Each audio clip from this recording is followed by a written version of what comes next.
Benjamin, bonjour. Bonjour, très heureux de vous accueillir dans nos nouveaux espaces et nos nouveaux bureaux. Qu'est-ce qui a marqué l'année 2022 pour notre institution? L'année 2022, ça a été une année assez importante en matière de transformation en profondeur de nos métiers de base.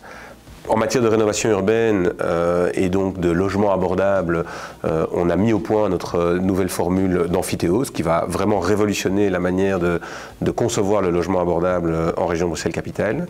Du côté de l'expansion économique, il a fallu réfléchir à de nouveaux critères et de nouveaux incitants pour accueillir des activités productives en région Bruxelles-Capitale et mieux prendre en compte les objectifs de transition économique. Et puis dans nos façons de construire, nos cahiers de charges ont connu aussi également une évolution importante pour mieux prendre en compte les objectifs de construction zéro carbone et les objectifs d'économie circulaire. Ça, c'était ce qui était prévu, c'était le plan, ça a été beaucoup de travail et on est assez content des résultats qu'on a obtenus.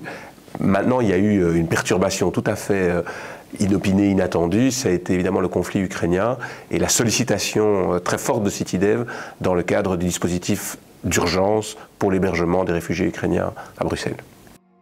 Citydev est à l'aube de ses 50 ans. Pourquoi est-ce nécessaire de changer notre business model? Alors, je pense que c'est ça qui est intéressant avec Citydev, c'est que son métier de base, c'est son expertise immobilière.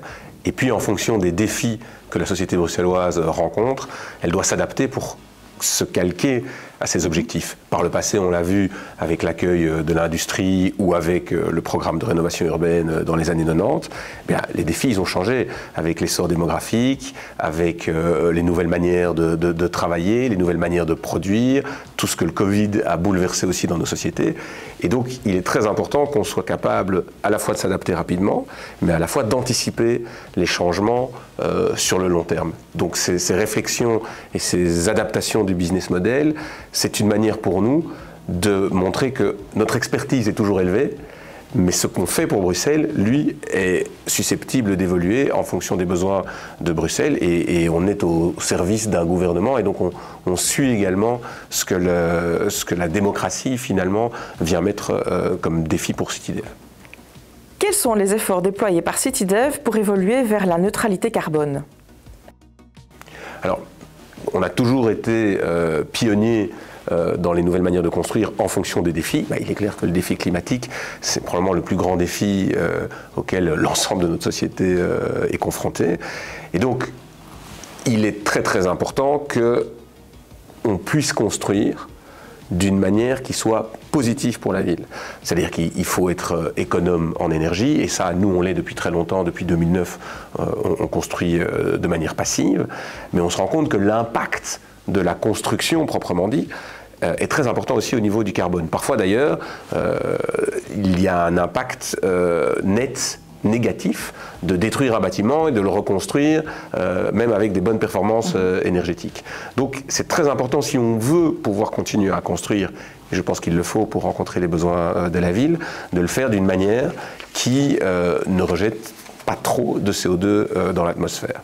Alors on a adapté nos cahiers de charges, on a augmenté nos exigences en matière de circularité, c'est-à-dire en gros de réemploi de matériaux.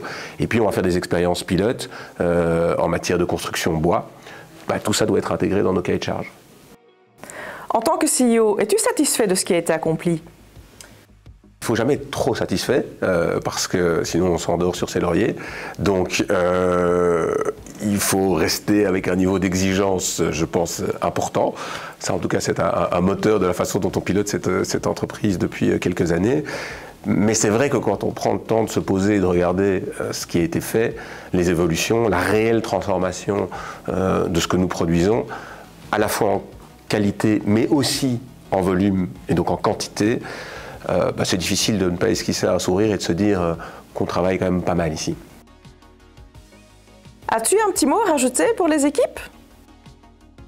J'ai évidemment envie de les féliciter, mais en fait je me réjouis plutôt avec elles, parce que moi je fais partie de l'équipe, et donc on travaille tous beaucoup ensemble. Je pense que la plus grande satisfaction qu'elles peuvent avoir, c'est justement l'observation du résultat obtenu. Et je pense quand même que nos nouvelles conditions de travail ici vont augmenter ce niveau de satisfaction et la capacité qu'on a de faire des projets plus complexes en travaillant tous ensemble de manière encore plus intégrée qu'avant. Benjamin, merci pour cette interview.